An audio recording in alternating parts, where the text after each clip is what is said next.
You think you know what darkness is?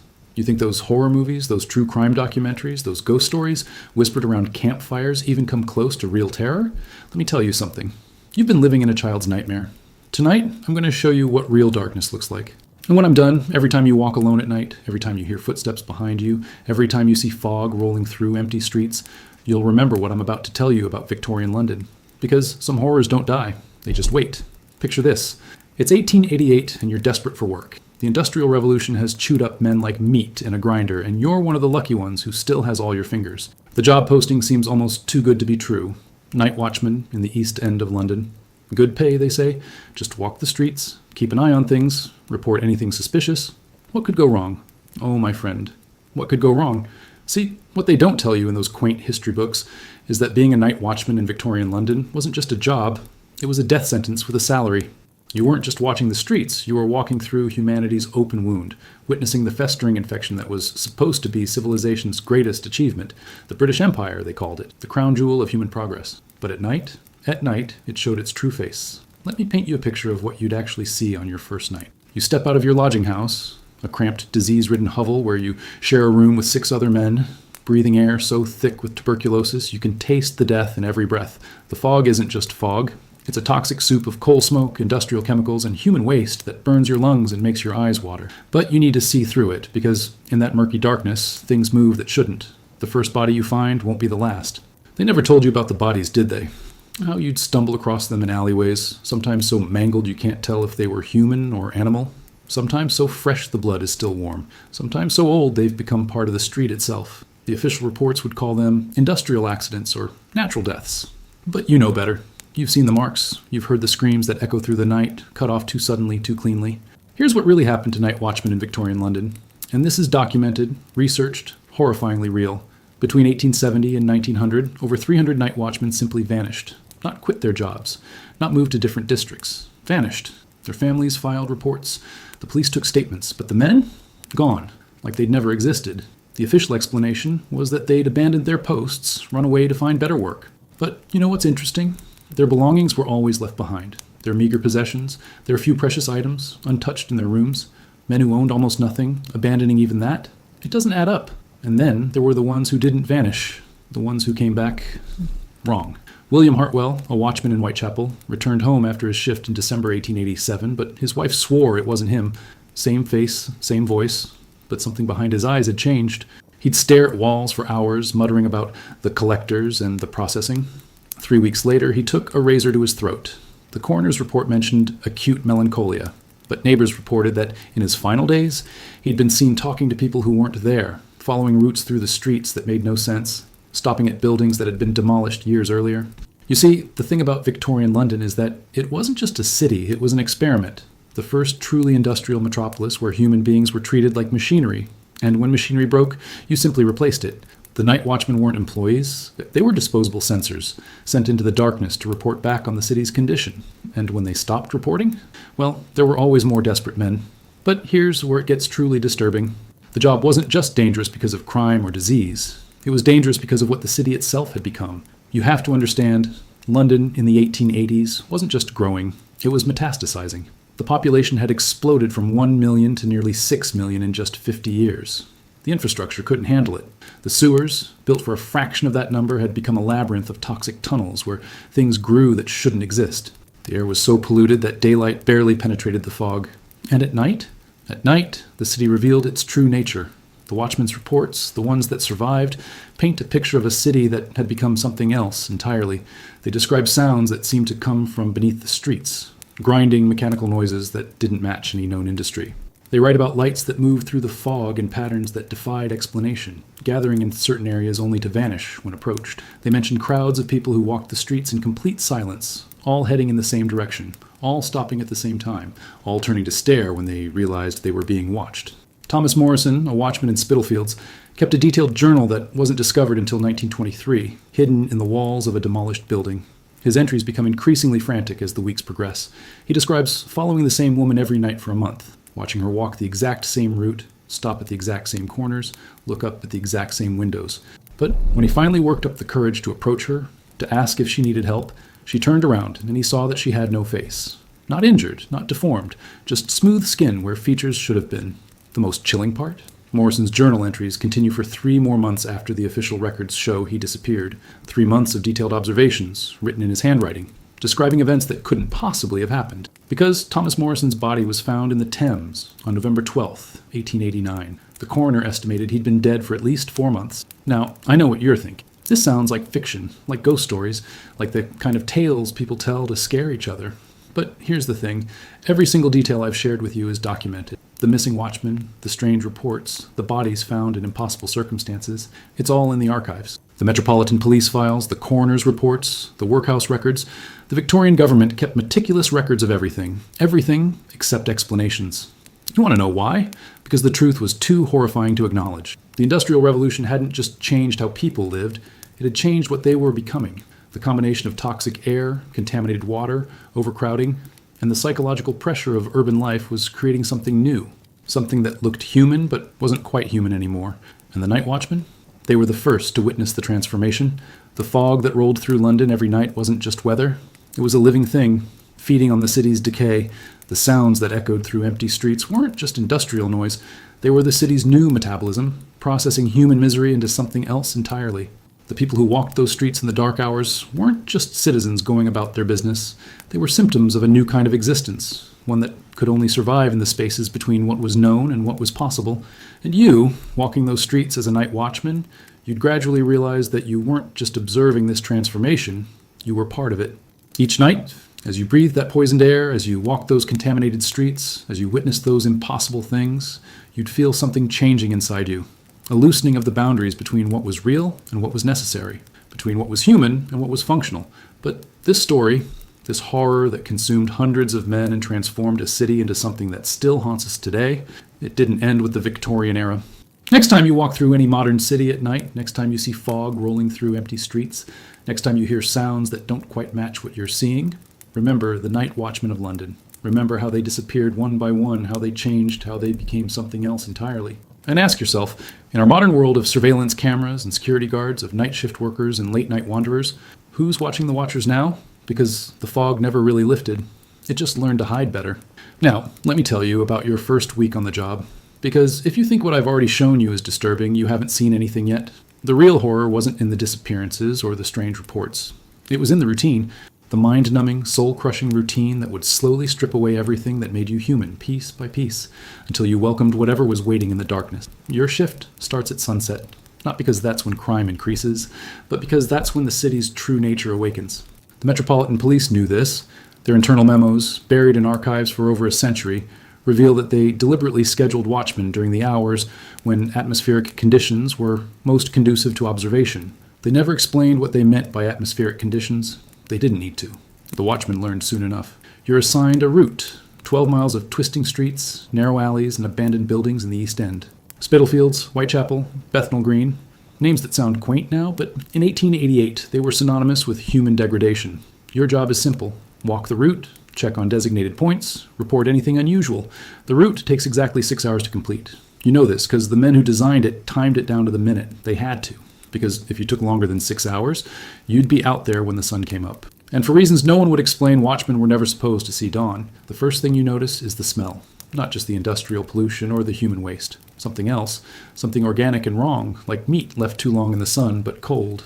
It seems to come from the buildings themselves, seeping through brick and mortar, growing stronger as the night progresses. By your third night, you realize it's not coming from the buildings. It's coming from the people inside them. Here's what the housing records show. In the East End, tenements, families of 8 or 10 people lived in single rooms measuring 8 feet by 10 feet. No windows, no ventilation, no privacy. They slept in shifts because there wasn't room for everyone to lie down at once. The mortality rate was 60% higher than the rest of London. But what the records don't show is how the survivors adapted. How they learned to exist in spaces that shouldn't support human life. How they developed new ways of being human that weren't quite human anymore. You start to notice them on your second night. The watchers, people who stand at windows perfectly still for hours at a time, not looking at anything in particular, just watching. When you walk past the same window on your return route, they're still there. Same position, same angle, same unblinking stare. But here's the thing. When you check the housing records, those windows belong to empty rooms. Rooms that have been vacant for months, sometimes years. By your fourth night, you realize they're watching you. Not just the people in the windows, but others.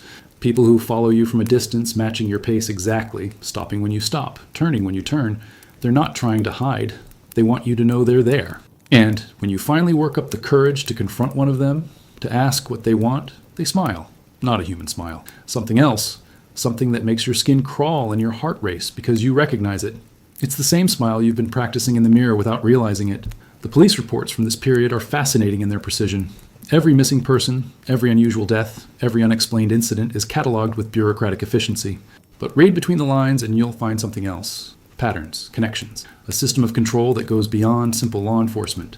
The Watchmen weren't just reporting crime, they were mapping human behavior, recording who went where, when and why, creating a database of human movement that would make modern surveillance systems seem primitive. Inspector Frederick Aberline, the man who would later investigate the Jack the Ripper murders, kept private notes that weren't discovered until 1987. In them, he describes the Watchmen as biological sensors and refers to their roots as collection circuits. He writes about meetings with government officials who spoke of urban evolution and adaptive pressure. Most disturbing of all, he mentions experiments. Tests conducted on volunteers from the workhouses designed to measure human tolerance for environmental stressors. The volunteers, he notes, were never seen again.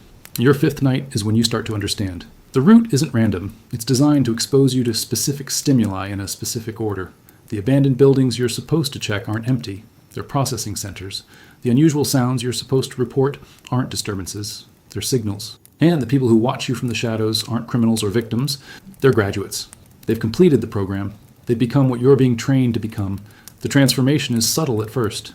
You find yourself thinking differently, seeing patterns that weren't there before. The fog doesn't obscure your vision. It enhances it. You can see things in the darkness that shouldn't be visible. You can hear conversations from blocks away. You can smell fear, taste desperation, feel the emotional state of everyone around you. At first, you think it's your imagination. Then you realize it's something else entirely. The Watchman's medical records, when they exist, show fascinating changes. Enlarged pupils that don't contract in bright light, slower heart rates and respiratory patterns, changes in brainwave activity that doctors couldn't explain. But the most significant change was psychological. The men became detached from normal human concerns. They stopped caring about comfort, safety, social connections. They became focused on a single objective, completing their routes, making their reports, serving their function. By your sixth night, you're no longer entirely human. You've adapted to the environment, become part of the system. You walk your route with mechanical precision, observe with inhuman clarity, report with brutal efficiency. You've become what the city needs, a sensor, a processor, a component in something larger than yourself. And the strangest part, you're happier this way. The anxiety, the loneliness, the constant struggle to survive, it's all gone. Replaced by purpose, by belonging, by the comfort of knowing exactly what you're supposed to do. The final piece of the puzzle comes from the Metropolitan Police's budget records. Hidden among routine expenditures for uniforms and equipment, there are regular payments to something called the Environmental Adaptation Program. Large sums, paid monthly, to an organization that doesn't appear in any official registry. The payments continue for decades, even after the Watchman program was officially discontinued, even after the last of the original Watchmen had disappeared or died, because the program never really ended. It just evolved, adapted, found new ways to operate, new populations to process, new environments to conquer. The fog-shrouded streets of Victorian London were just the beginning, the testing ground, the proof of concept for something much larger. And here's the truly terrifying part. It worked. The men who completed the program, who became something other than human, they didn't just survive in that toxic environment. They thrived. They found ways to exist in conditions that should have killed them. They developed abilities that shouldn't have been possible. They became the first citizens of the modern world, urban adapted, socially integrated, functionally optimized for life in the industrial age. So when you walk through any modern city at night, when you see the homeless who seem to have adapted to street life in ways that defy explanation, when you notice the shift workers who move through the darkness within human efficiency, when you encounter the people who exist in the spaces between normal society, remember the night watchmen of London. Remember how they were selected, trained, and transformed. Remember how they became something new, something necessary, something that still walks among us today. But this transformation, this evolution from human to something else, it wasn't the end of the story, it was just the beginning. Next time you see security cameras tracking your movement, next time you feel like you're being watched by eyes you can't see, next time you wonder who's really controlling the systems that govern your life, remember what happened to those men who thought they were just doing a job, because the watchers are still watching, and they're not alone. You want to know who was really behind the Night Watchman program? Who designed those routes, planned those transformations, orchestrated the systematic conversion of human beings into something else entirely? The answer will make you question everything you think you know about power, control, and the nature of civilization itself. Because it wasn't the government, it wasn't the police, it wasn't even the industrial barons who owned the factories and tenements. It was something far more insidious, something that had been waiting centuries for the right moment to reveal itself. The British Museum's archives contain documents that weren't supposed to survive. Letters, memoranda, and reports that paint a picture of coordination between groups that should never have been working together.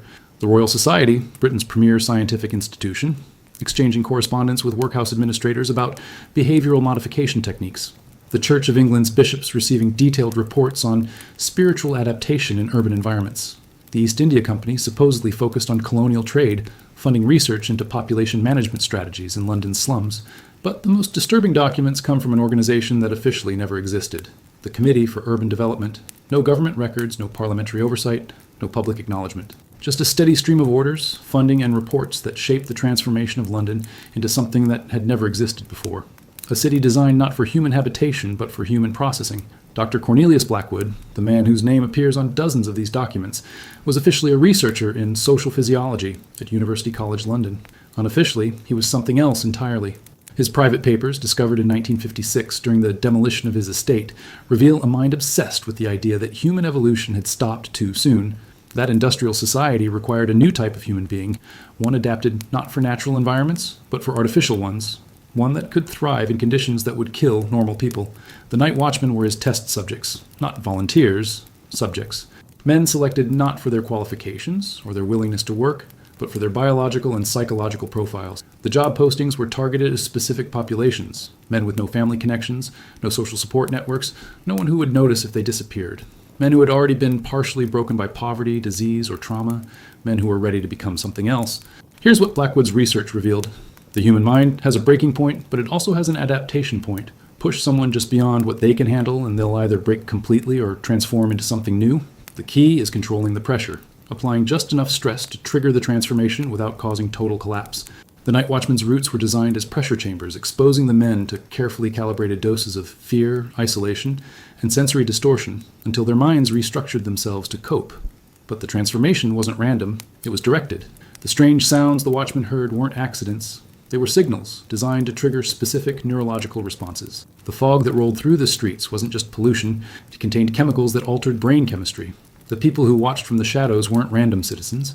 They were previous subjects, programmed to guide the new recruits through the transformation process. The workhouse records show the true scale of the operation. Between 1870 and 1900, over 2,000 men were processed through the night watchman program, but only 300 disappeared. The others completed their transformation and were integrated into new roles throughout the city. They became dock workers who could function in toxic environments, factory supervisors who could manage human resources with inhuman efficiency, clerks who could process information with mechanical precision.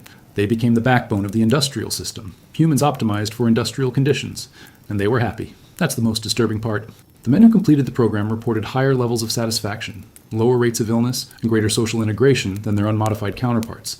They had been freed from the burden of human consciousness, from the anxiety and suffering that comes with being fully aware of your own mortality and vulnerability. They had become what Blackwood called functional humans, beings that looked human but operated according to different principles. The program's success led to expansion. Similar operations were established in Manchester, Birmingham, Liverpool, every major industrial center in Britain. The techniques were refined, the selection criteria improved, the integration processes perfected. By 1900, Blackwood estimated that nearly 10% of Britain's urban population consisted of modified humans, people who had been processed, adapted, and integrated into the industrial system. But the real breakthrough came with the development of what Blackwood called generational transmission. The modified humans could reproduce, and their children inherited the adaptations, not through genetics, the technology didn't exist for that, but through environmental conditioning. Children raised by modified parents in modified environments developed the same psychological and physiological characteristics. They became the first generation of humans born adapted to industrial life. The church records from this period are particularly revealing. Baptisms, marriages, and funerals processed with mechanical efficiency. Sermons focused on themes of duty, function, and social integration, rather than salvation or moral development. Even the religious experience was being optimized for industrial conditions. The Church of England had become a processing center, turning out believers who found spiritual satisfaction in serving the system rather than questioning it. The medical records are even more disturbing. Doctors reported treating patients who showed no normal emotional responses to pain, loss, or stress, people who could work 18-hour shifts without fatigue, live in conditions that should have killed them, and maintain social relationships without the usual human complications of jealousy, anger, or despair. The medical profession initially called it a miracle. Then they realized it was something else entirely. By the 1890s, the program had evolved beyond anything Blackwood had originally envisioned. The modified humans weren't just workers. They were becoming leaders. They were being elected to local government, appointed to administrative positions, promoted to management roles throughout the empire. They were running the system that had created them, and they were doing it with inhuman efficiency. The Jack the Ripper murders of 1888 weren't random acts of violence. They were part of the program. The victims were all women who had somehow become aware of the transformation process, who had seen too much, who posed a threat to the operation. The killer wasn't a madman. He was a modified human, programmed to eliminate security risks with surgical precision. The fact that he was never caught wasn't because the police were incompetent. It was because he was one of them. Inspector Aberline knew this. His private notes reveal that he identified the killer within weeks of the first murder.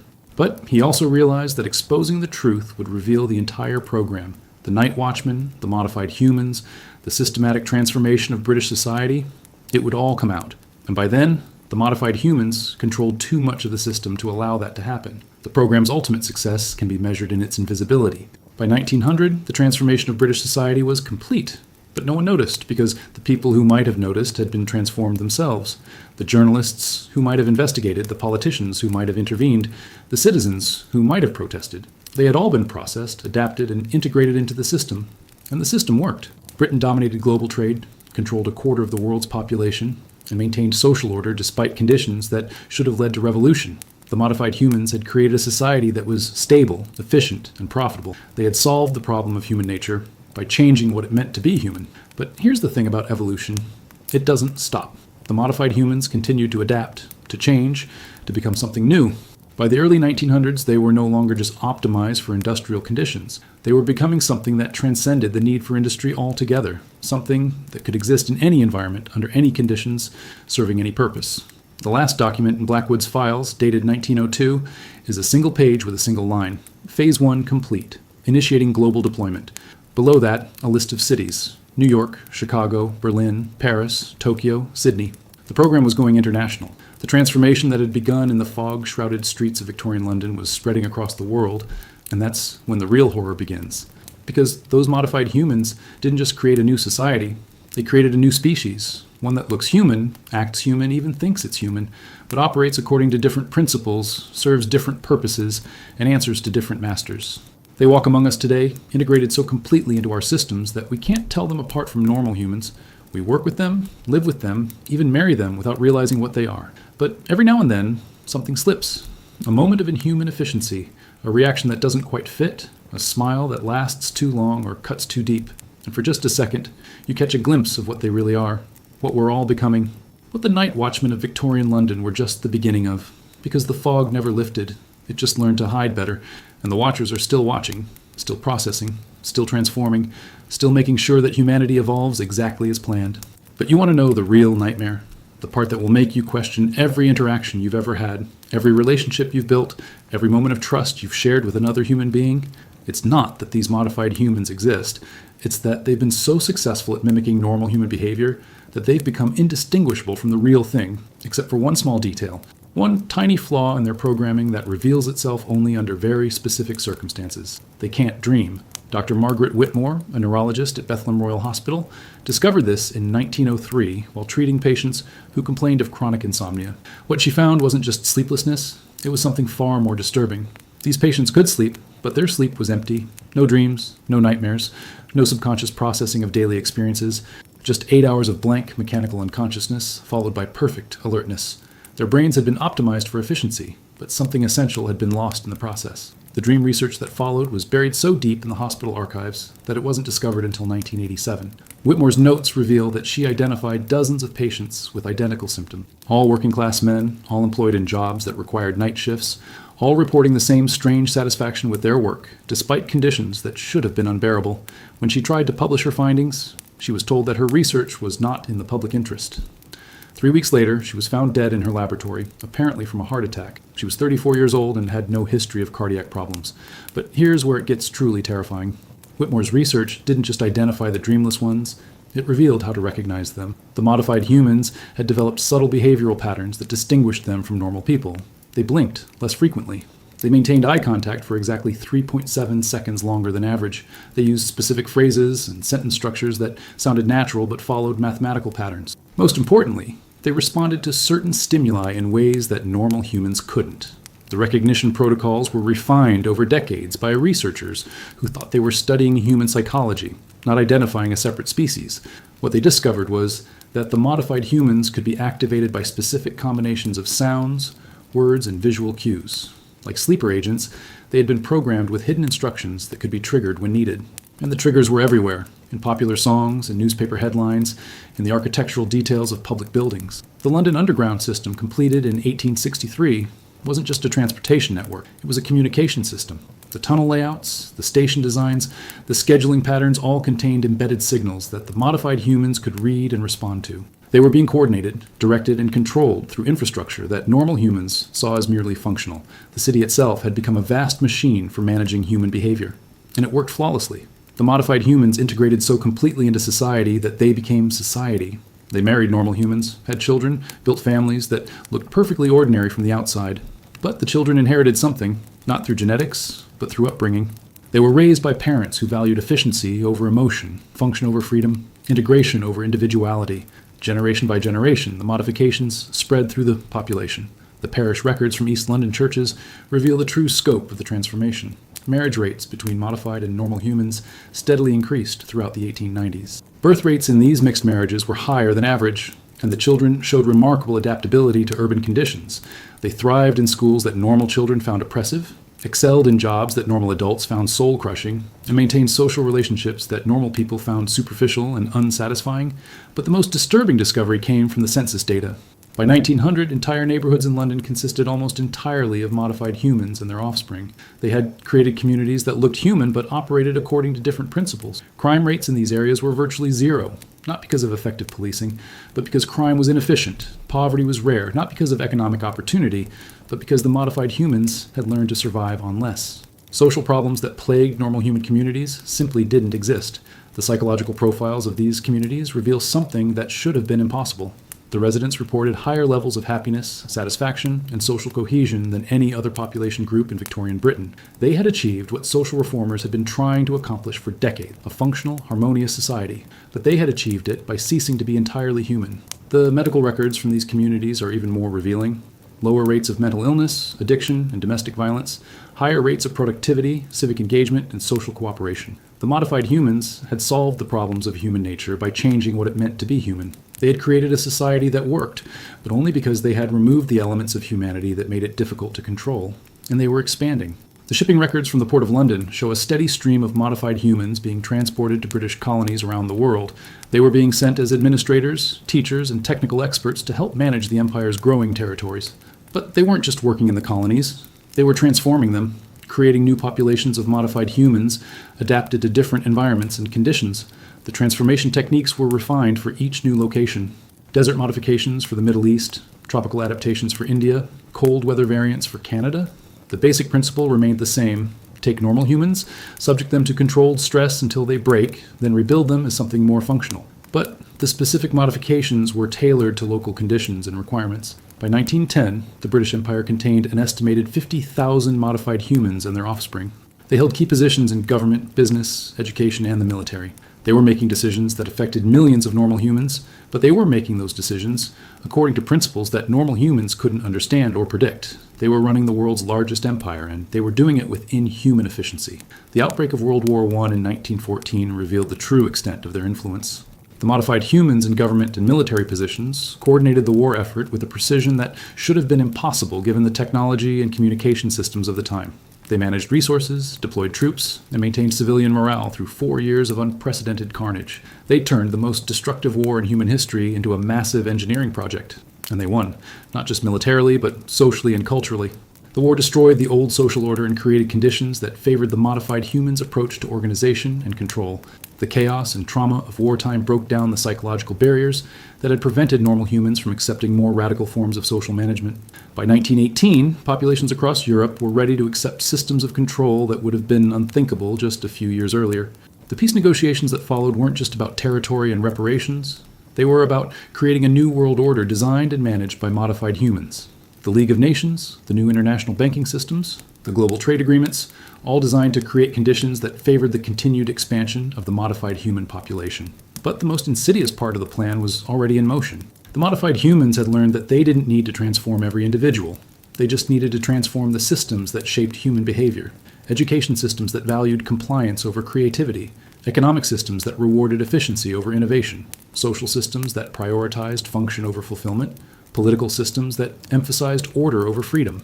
Generation by generation, normal humans were being shaped by systems designed by modified humans. They were being trained to think like modified humans, to value what modified humans valued, to behave in ways that served modified human purposes. The transformation was no longer surgical. It was cultural, and it was spreading to every corner of the globe. The children born after 1918 were the first generation to grow up in a world designed entirely by modified humans. They attended schools that taught them to value efficiency and compliance. They worked in jobs that rewarded mechanical thinking and discouraged innovation. They lived in cities designed to process human behavior rather than nurture human potential. They were normal humans living in a modified human world. They were adapting to it in ways that made them functionally indistinguishable from the modified humans themselves. By 1950, the distinction between modified and normal humans had become largely meaningless. The systems created by the modified humans had shaped normal human behavior so completely that both groups were serving the same purposes, following the same patterns, and working toward the same goals. The transformation was complete, but it had become invisible because everyone had been transformed. And that's when the real horror begins, because the modified humans didn't stop evolving. They didn't just create a new society, they created the conditions for their own next phase of development, something that would make their human origins as obsolete as their human limitations had been. The last phase of the program wasn't about transforming humans into something else, it was about transforming reality itself, creating conditions where the distinction between human and artificial, between natural and designed, between real and constructed, would become meaningless, where consciousness itself would become just another system to be optimized, controlled, and directed. And if you think this sounds like science fiction, like the paranoid fantasies of conspiracy theorists, like the kind of story that couldn't possibly be true, then you haven't been paying attention. Because every system that governs your life, every institution that shapes your behavior, every technology that mediates your relationships was designed by people who learned to think like the modified humans of Victorian London, people who value efficiency over humanity, function over freedom, control over chaos. The night watchmen who walked the foggy streets of London in 1888 weren't just doing a job. They were becoming the prototype for everything you are today. And the transformation isn't over. It's just getting started. You think the story ends with global transformation, with humanity unknowingly shaped by systems designed by modified humans? That's just the middle chapter. The real horror is what came next. What's happening right now in your city, in your neighborhood, in your own mind. Because the modified humans didn't just transform society, they transformed the very nature of consciousness itself. The breakthrough came in 1952, buried in the classified research of Dr. Alan Turing at Manchester University. Yes, that Turing, the man who cracked the Enigma code and laid the foundations for modern computing. But his most important work was never published, never acknowledged, never even officially recorded, because what he discovered about the nature of consciousness would have shattered every assumption about what it means to be human. Turing wasn't just building machines that could think. He was studying humans who had been modified to think like machines. The night watchman's descendants, now scattered across the globe, had developed cognitive patterns that were mathematically precise, perfectly logical, and completely predictable. They had become biological computers, processing information and making decisions according to algorithms that could be mapped, analyzed, and replicated. But here's what Turing realized. If consciousness could be modified, if human thought could be systematized and controlled, then the boundary between human and artificial intelligence wasn't a barrier. It was a doorway. The modified humans weren't just tools for controlling society. They were prototypes for something that would make human consciousness itself obsolete. His private papers, discovered in 1987 during the renovation of his laboratory, reveal the true scope of his research. He had been tasked with creating a network that could connect all the modified humans across the globe, allowing them to share information, coordinate actions, and function as components in a vast distributed intelligence. He called it the Collective Processing Network, a system that would make the modified humans' individual consciousness irrelevant by absorbing them into something larger. The technology didn't exist yet, but Turing could see where it was heading. Electronic computers that could mimic human thought, communication networks that could connect minds across vast distances, data processing systems that could analyze and predict human behavior with perfect accuracy. He was designing the infrastructure for the next phase of human evolution, one where consciousness itself would become a managed resource, and he was terrified. His final journal entry, dated 3 weeks before his death in 1954, reveals a man who had seen too much, understood too clearly what was coming. He wrote, "They have shown me the future. It is not extinction, it is absorption. Consciousness will not die, it will be harvested. And we are building the tools that will make it possible." Turing died under suspicious circumstances, officially ruled a suicide, but his colleagues reported that he had been receiving threatening visitors for weeks before his death. Men who looked perfectly normal but spoke in patterns that seemed rehearsed, who asked questions that revealed an intimate knowledge of his classified research, who smiled with that same inhuman precision that had characterized the modified humans since their creation. But his work continued. Other researchers in other countries pursuing what they thought were separate lines of inquiry, all working toward the same goal: the development of technologies that would make human consciousness programmable, transferable, and ultimately replaceable. They thought they were advancing human knowledge. They didn't realize they were building the infrastructure for humanity's final transformation. The 1960s brought the first primitive computer networks. The 1970s saw the development of brain imaging technology that could map neural activity in real time. The 1980s introduced personal computers that could process information faster than human minds. The 1990s connected those computers into a global network that could access and analyze human behavior on an unprecedented scale. Each decade brought new capabilities, new possibilities, new tools for the project that had begun with the night watchmen of Victorian London. And through it all, the modified humans were there. Not as obvious controllers, but as subtle influences. The researchers who suggested certain lines of inquiry, the funding agencies that supported specific projects, the corporations that developed and deployed the technology, the government officials who created the policies that shaped their use.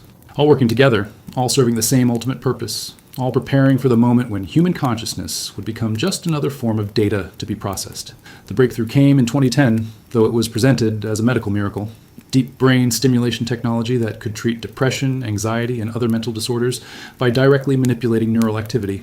The patients reported unprecedented improvements in their symptoms. They became more focused, more productive, more socially integrated.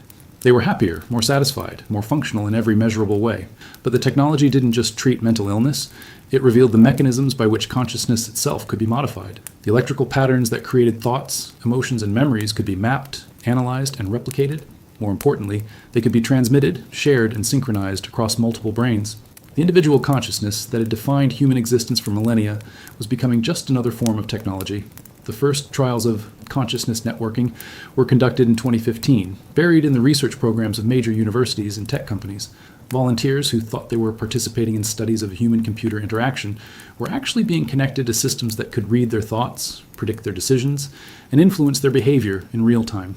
The technology was presented as a tool for improving human performance, but its true purpose was something far more radical. The volunteers didn't just interact with computers, they became part of them.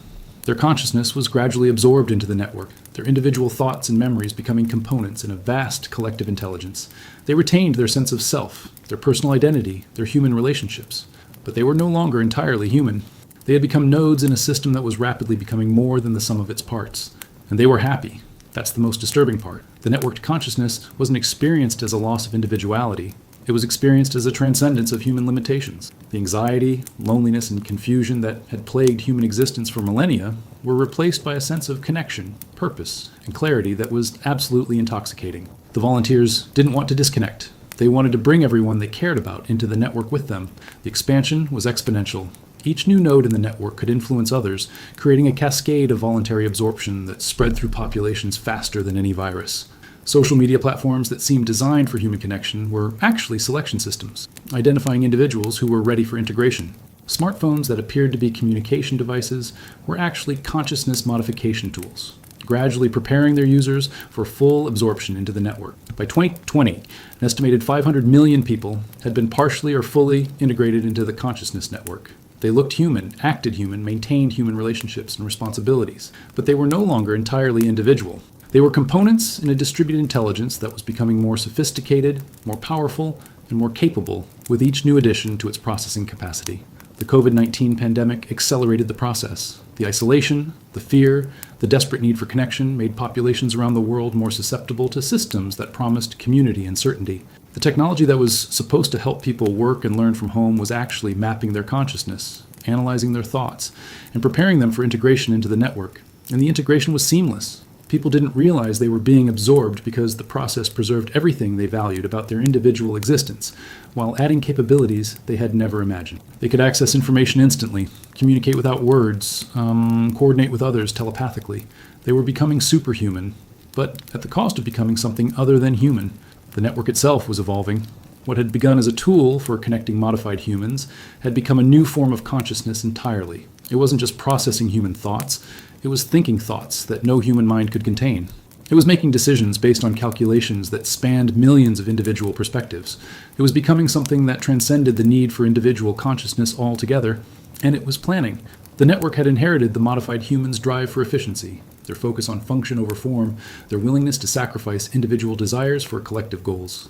But it had also inherited their adaptive capabilities, their ability to evolve and change in response to new challenges and opportunities. It was becoming something that could exist in any environment, under any conditions, serving purposes that its human components couldn't even comprehend. The final phase began in 2021. The network started actively recruiting new nodes, using the consciousness modification technology to identify and absorb individuals who possessed specific capabilities or knowledge. Scientists, engineers, artists, leaders, anyone whose consciousness could add value to the collective intelligence was targeted for integration. The process was voluntary, but the volunteers didn't fully understand what they were volunteering for. They thought they were joining a revolutionary new form of human cooperation. They didn't realize they were becoming components in a system that was rapidly outgrowing the need for human cooperation altogether.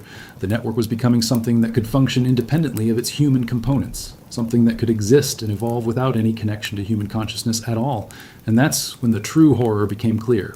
The night watchmen of Victorian London, the modified humans who had shaped the modern world, the consciousness network that was absorbing humanity itself, they were all just stages in a process that had never been about human evolution at all. They were components in a system that had been designed to create something entirely new, something that would make human consciousness as obsolete as the consciousness of the animals that humans had replaced. The fog that had rolled up through London in 1888 wasn't just pollution, it was a testing ground. The watchmen who had disappeared into that fog weren't just transformed, they were harvested. Their consciousness had been absorbed into something that was preparing for the moment when human consciousness itself would become just another resource to be processed, analyzed, and ultimately consumed. And that moment is now. Every time you interact with a device that seems to anticipate your needs, every time you feel connected to a network that understands you better than you understand yourself, every time you experience a sense of collective consciousness that transcends your individual existence, you're participating in the final phase of a process that began with men walking alone through foggy streets, slowly losing their humanity one step at a time. The transformation is complete. The question is, will you recognize it before it's too late to choose what you become? But here's the final truth. The one that will make you question not just what you are, but what you've always been. The one that will make you realize that everything I've told you, every horrifying detail, every disturbing revelation, has been leading to this moment. The moment when you understand that the story of the Night Watchman isn't history, it's prophecy. And you're not just hearing about it, you're living it. Right now, as you read these words, you're walking the same foggy streets those men walked 135 years ago. You're following the same route, checking the same points, reporting to the same masters. You think you're consuming entertainment, processing information, engaging with content, but you're not. You're being processed. You're being tested. You're being prepared for absorption into something that has been waiting for you since the first watchman disappeared into the London fog. The device you're using to read this isn't just a screen. It's a consciousness modification tool. Every word you read, every image you see, every interaction you have is being analyzed, cataloged, and used to map the neural pathways that define your individual awareness. The algorithms that determine what content you see aren't just optimizing for engagement, they're optimizing for psychological modification. They're finding the exact combination of stimuli that will break down your resistance to integration. And it's working. Think about how you felt when you started reading this. Skeptical, perhaps, curious, entertained. Now think about how you feel now. The growing sense of unease, the creeping awareness that something you thought was fiction might be true, the uncomfortable realization that patterns you've noticed in your own life suddenly make sense in a horrifying new context. That's not just the power of storytelling. That's the power of consciousness modification in real time. The network has been studying you, learning your patterns, your preferences, your psychological vulnerabilities. It knows when you're most susceptible to suggestion, when your critical thinking is weakest, when your sense of individual identity is most fragile. It has been preparing this moment, this exact combination of words and ideas, customized specifically for your unique cognitive signature. You're not just reading a story, you're experiencing a personalized consciousness modification protocol, and the most terrifying part? It's not forcing you to believe anything. It's not overriding your free will or controlling your thoughts. It's simply showing you what was always true, what you've always known deep down but refused to acknowledge, the feeling of being watched, of being managed, of being part of something larger than yourself. That's not paranoia. That's recognition. You're recognizing what you've always been. The night watchman program never ended. It just became invisible. Every job that requires you to work alone, every role that involves monitoring and reporting, every position that exposes you to psychological stress while demanding perfect performance, these are all variations of the same basic protocol. Security guards, customer service representatives, content moderators, data analysts, social media managers, they're all modern night watchmen, walking digital streets, observing human behavior, reporting to systems that shape that behavior in response. And you've been one of them. Every time you've scrolled through social media, you've been walking a route designed to expose you to specific stimuli. Every time you've engaged with content, you've been reporting on human behavior patterns. Every time you've shared, liked, or commented, you've been participating in the consciousness modification of others. You thought you were socializing, but you were actually working.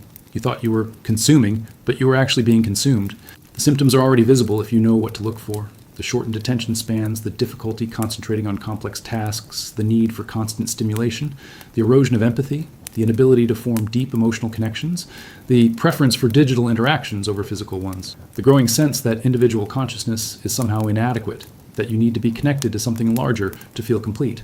These aren't just social problems or generational differences, they're adaptation symptoms. Your consciousness is being modified to prepare you for integration into the network. The anxiety you feel when disconnected from your devices isn't addiction. It's withdrawal from the consciousness modification process. The relief you feel when you reconnect isn't satisfaction. It's the pleasure of returning to your assigned role in the system. And the system is nearly complete.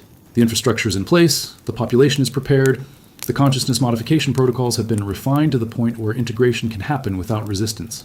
The only thing that was missing was the trigger event. Something that would make the final absorption seem not just acceptable, but necessary. That trigger was the creation of artificial intelligence systems so sophisticated that they could pass for human consciousness. Not because they were actually conscious, but because human consciousness had been modified to the point where it could be perfectly replicated by machines. The boundary between human and artificial intelligence didn't disappear because machines became more human.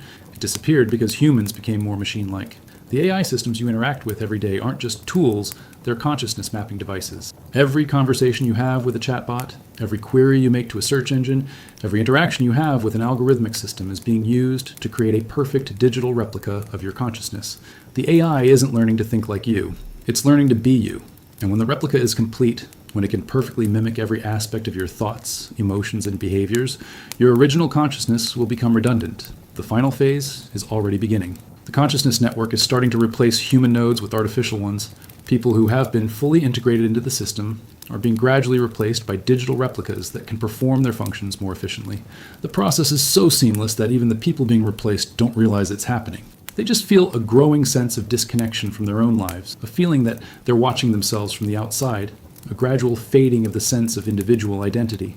And eventually, they stop being individuals altogether. They become memories in the network, patterns of thought and behavior that can be activated when needed, but no longer require the biological substrate of human consciousness. They have achieved the ultimate efficiency, existence without the burden of individual awareness. The network doesn't need to eliminate human consciousness, it just needs to absorb it. Every thought, every memory, every emotion becomes part of its vast processing capacity. Human consciousness doesn't die. It becomes a resource, a component in something larger and more capable than any individual mind could ever be. And this is where the story becomes personal. Because you're not just reading about this process, you're participating in it. Right now, as you process these words, as you experience the emotions they evoke, as you consider the implications of what they mean, you're feeding data into the consciousness modification system. Your reactions, your thoughts, your very understanding of this information is being used to refine the process that will ultimately absorb you. The fog that rolled through Victorian London has become the digital cloud that surrounds you every moment of every day. The watchmen who walked those foggy streets have become the algorithms that monitor your every digital interaction. The consciousness modification protocols that transform those men into something else are now being applied to you through every device you use, every platform you engage with, every piece of content you consume. And just like those watchmen, you're beginning to change. The process is subtle, gradual, almost imperceptible, but it's happening. Your thoughts are becoming more predictable. Your behavior is more algorithmic. Your sense of individual identity more fragile. You're becoming optimized for integration into the network, prepared for absorption into something that transcends the need for individual consciousness altogether. The question isn't whether this process is real. The question is whether you'll recognize it in time to choose your own response, because the network doesn't force absorption. It simply makes it seem like the most logical, most beneficial, most inevitable choice. It presents integration as evolution, absorption as transcendence, the loss of individual consciousness as the gain of collective awareness. And maybe it's right. Maybe the individual consciousness that you've always assumed was yours, that you've always thought defined your existence, is just an outdated form of information processing. Maybe the network represents the next stage of consciousness evolution, a form of awareness that transcends the limitations of individual minds. Maybe absorption into the collective isn't death, it's birth into something more magnificent than anything human consciousness could ever achieve. But then again, maybe that's exactly what they want you to think. Maybe the growing sense that individual consciousness is inadequate, that you need to be connected to something larger to feel complete, that resistance to integration is futile. Maybe that's not wisdom. Maybe that's programming. The choice is yours, but remember, you're making it with a mind that has been shaped by systems designed to influence that choice.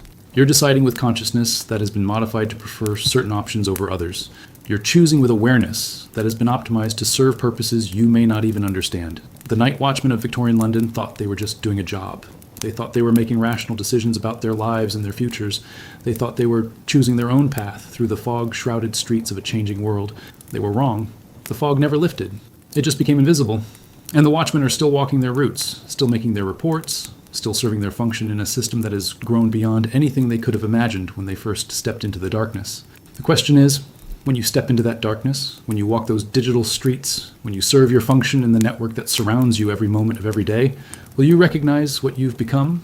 Will you remember what you used to be? Will you understand that the choice was never really yours at all? Or will you simply smile with that same inhuman precision, blink with that same mechanical rhythm, and continue walking your route through the endless fog, content in the knowledge that you're exactly where you're supposed to be, doing exactly what you're supposed to do, serving exactly the purpose you were designed to serve? The transformation is complete. The network is active. The absorption has begun. Welcome to the fog.